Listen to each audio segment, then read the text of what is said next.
7h44 sur RTL. Elisabeth Martichoux, vous recevez ce matin Nicolas Dupont-Aignan. Bonjour Nicolas Dupont-Aignan. Bonjour Elisabeth Martichoux. Merci d'être avec nous dans ce studio d'RTL. Deuxième débat ce soir entre les 7 candidats à la primaire de la droite et du centre. Vous ne regrettez pas de ne pas en être? Pas un instant. Ça vous aurait donné de la visibilité? Mais mon combat politique n'est pas pour briller, il est pour servir mon pays.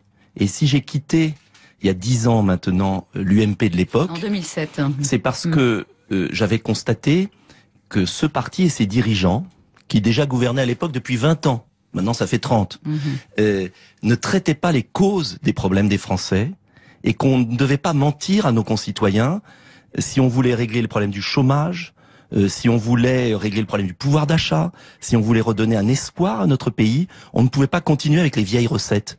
Et donc je vais pas changer d'avis, c'est même pire. Alors vos recettes, on va en parler dans un instant, mais comment vous analysez le succès d'Alain Juppé dans les sondages à moins de 3 semaines Écoutez, maintenant? les sondages, je m'en méfie beaucoup. Moi, je me souviens qu'Alain Juppé était ministre du budget quand j'étais étudiant en 1986. C'est aimable. Je me souviens que Nicolas Sarkozy était ministre du budget en 93 quand j'ai commencé à travailler.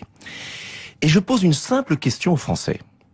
Est-ce que le bilan de 30 ans de politique d'une certaine droite et d'une certaine gauche, messieurs Hollande, Fabius, Ségolène Royal, Sapin qui était ministre en 92, est si éclatant pour qu'on continue à souffrir avec eux? Oui, mais vous me répondez non, mais pas attendez, sur... c'est fondamental. Non, mais on va y revenir justement, parce que c'est C'est fondamental. la question. C'est aussi la question de votre positionnement d'ailleurs par rapport à ça. Mais le succès d'Alain Juppé dans cette Je France pense qu'Alain de 2016, Juppé rassure peut-être. sans doute. Rassure peut-être, mais la vraie question, c'est pas l'image. Ça fait 20 ans depuis Pourquoi, que je suis ça entré n'est en que de l'image? politique. Ah ben, j'aimerais que la politique ne soit pas de l'image. Non mais Alain Juppé, Or, ça n'est que de l'image. parce qu'il n'y a pas de changement de politique. Je vais vous donner 2-3 exemples. Alain Juppé dit il faut contrôler l'immigration, mais il veut pas contrôler nos frontières, c'est lui qui les a fait disparaître. Il nous dit il faut défendre les PME. Il a raison. Mais les travailleurs détachés qui payent pas de charges sociales en France et qui font faire faillite à des milliers de PME, d'artisans, il ne veut pas changer. Si, il a dit, je suis désolé, dans les Échos, la directive des travailleurs détachés ne peut pas rester en l'état, ne doit pas rester en l'état. Mais comme François Hollande, ça fait des années que ce personnel politique dit ça peut pas durer, mais ils acceptent un système politique, notamment européen, qui nous condamne à la mort lente, à la dégradation du pouvoir d'achat et donc à la souffrance des Français. Je suis convaincu comme gaulliste, républicain, qu'une autre politique est possible. Je défends cette autre politique. J'ai rompu avec ces personnes, non pas par manque de respect des personnes, mais parce que j'ai une autre politique à proposer aux Français. Vous dites tout que simplement. La France, et ça je crois pas me tromper, que la France s'est radicalisée. Ça fait effectivement longtemps que vous le dites. Alors le succès, encore une fois, sera ma dernière question, mais vous n'y avez pas répondu. Le fait que Alain Juppé rassure, comme vous le dites, dans ce contexte, qu'est-ce que ça dit? Mais ça dit qu'il y a une angoisse de nos concitoyens. C'est lui qui incarne l'État fort, comme l'a dit Valérie Pécresse à votre place hier matin. Tout ça, c'est du pipeau intégral. Et mon devoir, avant l'élection présidentielle, c'est de dire aux Français, ne regardez pas l'image, n'ayez pas peur de l'avenir, on peut changer les choses avec une autre génération politique, avec surtout d'autres mesures. Il faut traiter la cause des problèmes. Et c'est pourquoi je suis candidat. C'est pas pour briller, c'est ça vous donne de l'espace politique s'il l'emporte. Oh bah écoutez, projet contre projet. La vraie primaire commencera au lendemain de la primaire, parce que sur la question européenne, sur la question des frontières, sur la question de l'immigration, sur la question de l'économie, sur la question de la vision à long terme du pays, on a un décalage complet. Que vous faites différent, vous ne répondez pas aux questions. Ben si, je réponds totalement aux questions. Ça vous donne de l'espace, vous qui êtes entre le FN et les Républicains. Une victoire possible de Alain Juppé le 27 novembre. Je vais vous dire, je prendrai celui qui sera élu par les électeurs de la primaire, et la vraie primaire va commencer parce que je suis convaincu que le projet que je vais défendre devant mes concitoyens est tellement meilleur que ces vieilles recettes recuites et cuites, tellement adaptées à ce que demandent les Français, parce que je crois que plus un Français ne veut revoir ceux qui ont gouverné et qui ont précipité la France dans la faillite, il faut quand même le dire à un moment, et en même temps les Français ne veulent pas d'une rupture dans le drame. Et je suis le seul à proposer une rupture, oui, tout à fait. Et je suis le seul à proposer une vraie rupture dans le calme. Et c'est ça l'enjeu de la présidentielle. Et pourquoi je suis contre la primaire? Attendez, pourquoi je suis très contre la primaire? C'est parce que c'est une immense opération de manipulation des esprits qui vise à occuper l'espace. Et pendant ce temps-là, On débat pas avec des gens qui proposent d'autres solutions. Le débat, il est organisé avec ceux qui pensent pareil, qui ont gouverné ensemble, qui ont le même projet. D'ailleurs, je remarque que M. Guénaud ou M. Miard, qui pensaient différemment, n'ont pas été mis dans la primaire. Parce que la primaire, c'est pour mettre le couvercle sur la marmite des idées Il y a eu un complot et du là, changement. pour les exclure. Il y a eu quoi? Mais bien évidemment, il fallait être... Mais vous dénoncez ça ce matin? Mais oui, parce qu'il fallait qu'ils soient entre eux. Ils pensent la même chose, ils ont été dans le même gouvernement.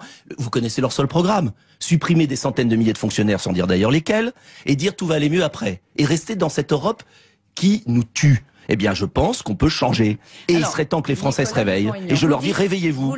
Ne subissez pas ça. C'est un mot que je vous ai entendu dire. Ils sont nuls, vous venez de le dire. Non, j'ai pas dit ils sont nuls. Non, mais vous traduisez mes propos. Non, vous l'avez déjà dit. Je vous ai déjà entendu je le dire. pense. Ils sont nuls, mais vous le si pensez. Ça ferait... Attendez, il n'y a pas 6 millions de chômeurs aujourd'hui. Dénoncez ce système. Pourquoi est-ce que vous ne vous ralliez pas au parti qui, lui, dit qu'il est anti-système? Parce que ce parti anti-système, le Front National, est différent de moi. Je suis gaulliste, je n'ai pas du tout la même histoire politique. Florian Philippot se réclame aussi du gaullisme. Oh bon oui, écoutez, chacun fait ce qu'il veut. Et parce que je pense que le Front National n'apporterait pas les bonnes solutions qui permettraient de sauver la France. Et j'ajoute d'ailleurs que le Front National est le meilleur allié du système. Preuve en est, aux dernières régionales, il est son pendant. Les régionales, on nous a eu le choix, on a eu grandeur nature, dans le Nord-Pas-de-Calais, dans le Midi. Qu'est-ce qui s'est passé ?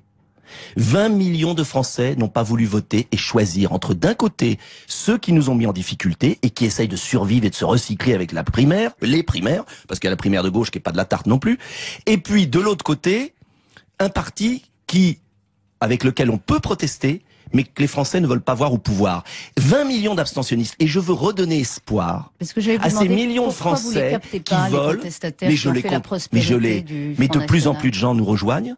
De plus en plus de gens nous rejoignent parce que pour la première fois à cette élection présidentielle, les Français vont avoir la possibilité de voter pour un patriotisme constructif, rassembleur, serein. L'Union des patriotes à laquelle appelle Florian Philippot, vous dites non. Il dit au deuxième tour, si Marine Le Pen est en fait, je vais vous dire, je pense que Florian Philippot commence à s'interroger et à paniquer un peu.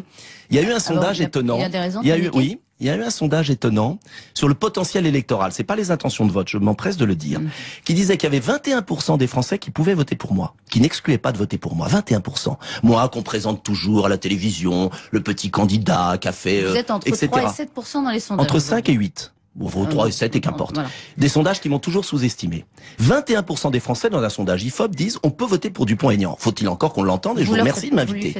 Eh ben, il commence à se dire, tiens, est-ce que ce patriotisme sérieux, avec des mesures concrètes, qui ne veut pas tout bouleverser, qui n'a pas les défauts du Front National, et qui est capable de remettre la France debout, qui est capable de donner un espoir aux Français, est-ce que finalement c'est pas une grande concurrence pour le Front National? Et donc ça les inquiète. Et bien moi je dis à tous les Français, n'allez pas obligatoirement dans l'impasse du Front National.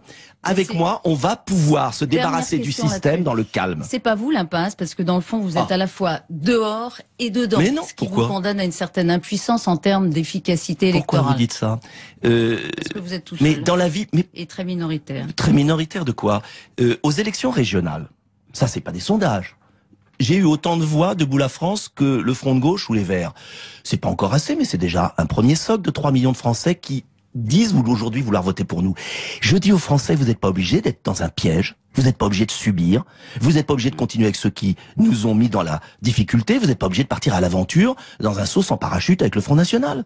Et justement parce que j'existe et parce qu'on se développe avec des gens raisonnables, on va changer le pays. Alors, vous êtes on n'est pas condamné à subir. Vous êtes pour le rétablissement des frontières, comme le Front National, vous l'avez d'ailleurs budgété, 2 milliards d'euros, c'est ça et il faut contrôler nos frontières. Combien d'hommes mobilisés? 10 000. Et je constate sur l'affaire de Calais qu'on nous a une propagande incroyable, nous faisant croire que Calais c'était magnifique, que tout le monde était heureux d'accueillir les migrants. L'évacuation s'est bien passée, en termes d'ordre public. Heureusement, vous le sauf que maintenant il y a un nouveau Calais à Paris, sauf qu'il y a un appel d'air considérable dans notre pays, parce que quand on nourrit, qu'on donne de l'argent, qu'on accueille des migrants eh bien, le message est passé en Afrique, et je préférerais qu'on aide les pays africains, qu'on permette aux migrants de vivre dans leur pays, plutôt que d'accueillir en France alors qu'on n'a pas les moyens. Mais il y en a un qui vient de le dire, j'en suis heureux. Alors justement, attendez, comment la volte-face du pape? On pensait la même chose au même moment. Je pense au pape. Formidable. Comment vous analysez cette volte-face? Il avait dit, il y a un an, où démocratie, il avait appelé un accueil sans mesure, vraiment, un devoir d'accueil, avait-il dit. Oui. Et effectivement, il y a quelques jours, il a dit attention, démocratie, attention à ne pas en faire trop. Ben c'est exactement ce qui se passe en France. On en fait trop. Ça vous a frappé ce changement de pied du pape? Ça m'a réjoui parce que j'ai été un peu traîné dans la boue quand j'ai dit que la France ne pouvait plus accueillir toute la misère du monde, qu'il fallait développer les pays d'Afrique, qu'il fallait contrôler nos frontières. Je remarque que le pape dit aujourd'hui la même chose. J'ai pas cette prétention, mais je pense que c'est de la raison. Il faut arrêter la démagogie, parce qu'en fait, il y a eu une démagogie gigantesque sur ce sujet. Sur quel est? Mais bien évidemment, on doit accueillir tout le monde, on ne peut pas. Il faut s'occuper du développement de l'Afrique. C'est vital. Vous êtes pour établir des barrières aux frontières, y compris commerciales. Un mot, il nous reste 2 minutes, du CETA qui a été ratifié dimanche. Les parlements vont être consultés. Vous êtes un de ceux qui êtes très contre, d'ailleurs, avec d'autres, avec notamment Jean-Luc Mélenchon. Oui, parce que le Front National. Vous parliez tout à l'heure de la primaire de gauche, de droite, que ce soit les socialistes ou les républicains, ils approuvent ce traité de libre-échange qui va condamner nos agriculteurs, qui va pour la première fois permettre à des multinationales de traduire les États devant des tribunaux. Imaginons ce que cela veut dire. Un nouveau gouvernement arrive par la volonté du peuple. Il veut prendre des mesures sociales ou environnementales. Il sera traduit et astreint des milliards de pénalités. C'est la fin de la démocratie. Ça veut dire quoi? Ça veut dire qu'il faut à un moment que les démocraties se battent pour maintenir leur niveau social, environnemental. C'est ça l'enjeu. Et je suis un gaulliste social et je crois à la démocratie. Une question sur Emmanuel Macron, qui a annoncé hier soir sur Mediapart qu'il allait démissionner de la haute fonction publique. Vous saluez sa cohérence. Il dit « Je ne peux pas à la fois demander une réforme de la haute fonction publique qui accorde un droit au retour à vie et y rester, donc je démissionne. » Quelle tartufferie pour un homme qui était employé chez Rothschild, qui gagnait des millions. Et je pense que c'est une bonne conscience. On ne peut pas se présenter devant le peuple tout en ayant une carrière dans le privé. Jouer la vertu en démissionnant de la fonction publique. Moi, je crois que le service de l'État, c'est noble. Voilà. Plus que de travailler dans une banque d'affaires. Quand on veut servir le pays. Bruno Le Maire et Nathalie Kosciusko-Morizet avaient fait de même. Très bien pour par eux. Cohérence. Par cohérence. Mais ils ont des ponts d'or dans le privé. Eh bien, moi, je vois pas en quoi être fonctionnaire, à gagner 1000 fois moins, c'est déshonorant. J'en ai assez de cette attaque permanente contre les fonctionnaires. Ils servent notre pays. Merci beaucoup Nicolas Dupont-Aignan d'avoir été avec nous ce matin sur RTL. En tant que gaulliste, je propose une autre politique, nous dit Nicolas Dupont-Aignan. Tous ces gens-là ont proposé des politiques qui ont fait faillite. Quant au Front National, il fait lui aussi partie du système. L'entretien